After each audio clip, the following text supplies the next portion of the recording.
Hello everyone. आज का जो टॉपिक है वो इलेक्ट्रिक चार्जेस इन फील्ड्स।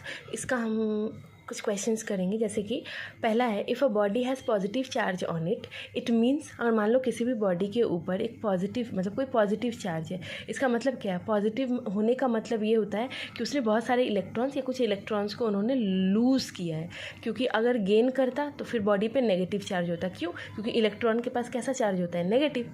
इसका मतलब अगर वो पॉजिटिव है तो वहाँ इलेक्ट्रॉन कम हुए हैं, राइट? मतलब इलेक्ट्रॉन कम हुए मतलब निकले हैं। दैट्स वाई अगर कोई बॉडी तुम्हें दिखे पॉजिटिव चार्ज, इसका मतलब है कि उसने कुछ इलेक्ट्रॉन लूज़ किए। Second question, sure check for presence of electric charge है ना, एकदम श्योरिटी के साथ बता सकते हैं इलेक्ट्रिक चार्ज है ही प्रेजेंट। वो तभी होगा जब रिपल्शन बिटवीन बॉडीज़ वो शो करे। ये आप एक्सपेरिमेंट्स में पढ़े होंगे।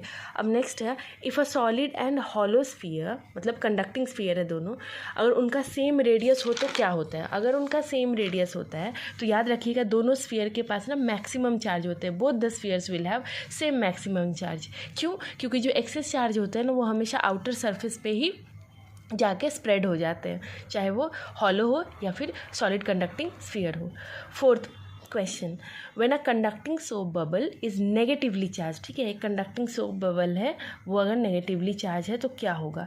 ठीक है, तो वो इसका मतलब है वो एक्सपैंड करेगा। क्यों? क्योंकि आप सोचो ना, दोनों नेगेटिव है तो सेम चार्जेस क्या करते हैं? रिपेल करते हैं। तो डायमेट्रिकली ऑपोजिट एंड्स क्या हो रहा है? They are repelling. तो रिपेल होने की वजह से क्या होगा? ये और एक्सपैंड होगा। इसीलिए जब भी कोई conducting soap bubble negatively charge हुआ तो वो ऑलवेज एक्सपैंड होगा। क्यों? क्योंकि due to repulsion force between diametrically opposite wall it expands.